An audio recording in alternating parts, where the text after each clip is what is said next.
ஒவ்வொருவருடைய இல்லத்தில் காலையிலும் மாலையிலும் தவறாது ஒழிக்க வேண்டிய ஒற்றை மந்திரம் விஷ்ணு சகசர நாமம். இந்த மண்ணில் மகத்தான பிள்ளையை தந்த யசோதை சொல்கின்றாள், கண்ணா, நீ செய்வது முறையா, தர்மமா, நீதியா, நியாயமா? நான் உன்னை பார்ப்பேனா, என்னை பார்ப்பேனா, வீட்டு வேலைகளை பார்ப்பேனா? எம்பெருமானாகிய கிருஷ்ணன் பரம்பொருள் பரந்தாமன் தன்னை சுருக்கி கொண்டு திருமாலாகிய அந்த கண்ணன் தன்னை மறந்து பக்தனுக்காக எளிமையோடு காட்சி தந்து அவள் சொன்னதற்காக அனுகூலப்பட்டு அமைதியாக இருந்தான் அல்லவா? அதனால்தான் அனுகூலாய நமக. பொதுவாக ஒரு காலத்தில் உபன்யாசங்களை நிறைய கேட்டு பழக்கப்பட்ட சமூகம் நம்முடைய தமிழ் சமூகம். அது வாரியாராக இருக்கலாம், புலவர் கீரனாக இருக்கலாம், முக்கூராக இருக்கலாம். நான் அடிக்கடி சொல்வேன், மருத்துவ பணியை ஒதுக்கி வைத்துவிட்டு மகேசன் பணியே என்று இறைநாமத்தை பரப்பக்கூடிய டாக்டர் உவே வெங்கடேஷ் அவர்களுடைய பெருமாளுடைய பெருமை பேசக்கூடிய அந்த நாமத்தின் புத்தகங்களை படிக்கின்ற போது நம்முடைய உள்ளமெல்லாம் அவர் பக்கமே இருந்தது. ஒவ்வொருவருடைய இல்லத்தில் காலையிலும் மாலையிலும் தவறாது ஒழிக்க வேண்டிய ஒற்றை மந்திரம் விஷ்ணு சகசர நாமம். இப்போ ஒவ்வொரு நாமத்தை சொல்கிறோம். அனுகூலாய நம அப்படின்னு சொல்கிறோம். அது விஷ்ணு சகசர நாமத்தில் 344வது திருநாமம். இது எதை சொல்கிறது? அனுகூலாய நமக அப்படின்னு கிருஷ்ணன்ட்ட போய் சொன்னால் என்ன நடக்கும்? முதல்ல கிருஷ்ணன் எங்கே பிறந்தான்? ஆயர்பாடியில் பிறந்தான். அவன் நடக்கத் தொடங்கிய நாள் முதல் ஒருவருக்கு பிரச்சனை என்றால் பெற்றெடுத்த யசோதைக்கு.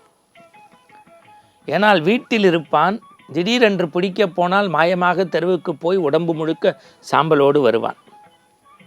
சாம்பலை தூய்மைப்படுத்தி விட்டால் அடுத்து யசோதை தேடுவாள், மாட்டு தொழுவத்தில் இருப்பான். மாட்டு தொழுவம் என்று பிடிக்க போனால் கன்றுக்குற்றியோடு கொஞ்சி விளையாடுவான். இத்தனையும் செய்த அவனை கையும் கடவுமாக பிடித்தால் மாட்டு வாளை திருவி அங்கே ஒரு பெரிய ரணகளத்தையே செய்யக்கூடிய ஆற்றல் பட்டவன் பரம்பொருள் பரந்தாமன் கிருஷ்ணன். அவன் ஓரிடத்தில் எங்கும் நிலைத்து நிற்க மாட்டான். அங்கிங்கனாதபடி எங்கும் ஓடித் திரிவான்.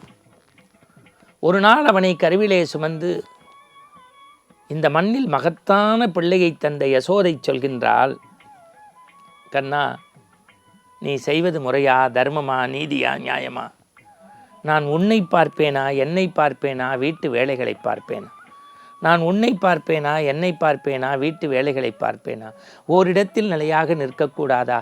அங்கும் இங்கும் இருந்தால் என் உடம்பெல்லாம் அசதியாகிறது.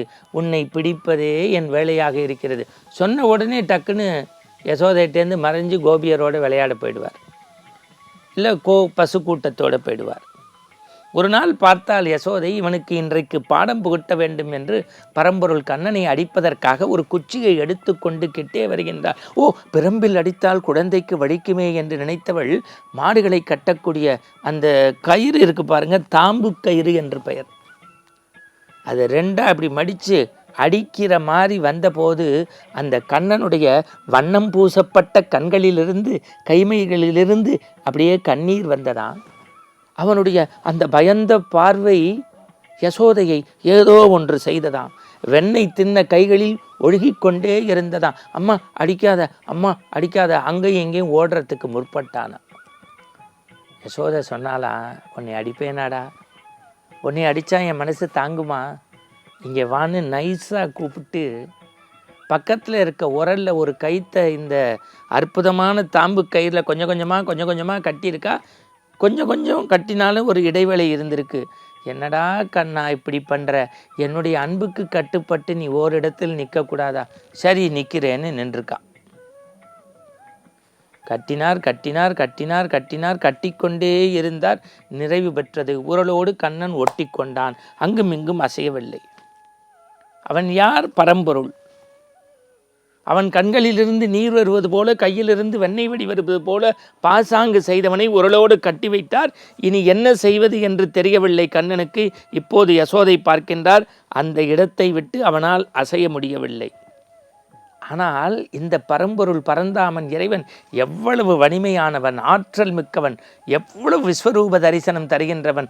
ஆனால் தன்னை சுருக்கி கொண்டு தன்னுடைய தாயார் பரம பக்தரை போல, என்னடா கண்ணா என் அன்புக்கு கட்டுப்படக்கூடாதா அனுகூலமாக இருக்கக்கூடாதா என்று கேட்டவுடன் உரலோடு ஒட்டி கொண்டான். இதை நம்மாழ்வாருடைய திருப்பாட்டு ஒன்று சொல்கிறது.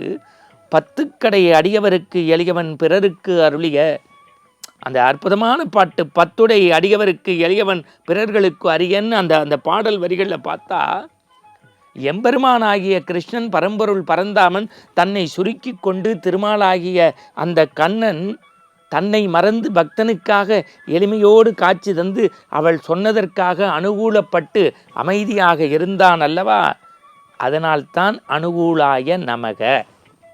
நாள்தோறும் நீங்கள் இறைவனுடைய சன்னிதானத்தில் நின்று கிருஷ்ணனை பார்த்து எந்த மந்திரமும் தெரியவில்லாவிட்டாலும் அனுகூலாய நமக, அனுகூலாய நமக, அனுகூலாய நமக என்று சொன்னால் பரம்பொருள் உங்களுக்கு ஆனந்தத்தை, அதிசயங்களை, அற்புதங்களை நாள்தோறும் நிகழ்த்தி காட்டுவான். மீண்டும் அனுகூல செய்திகளோடு நாளை சந்திப்போம். வணக்கம்.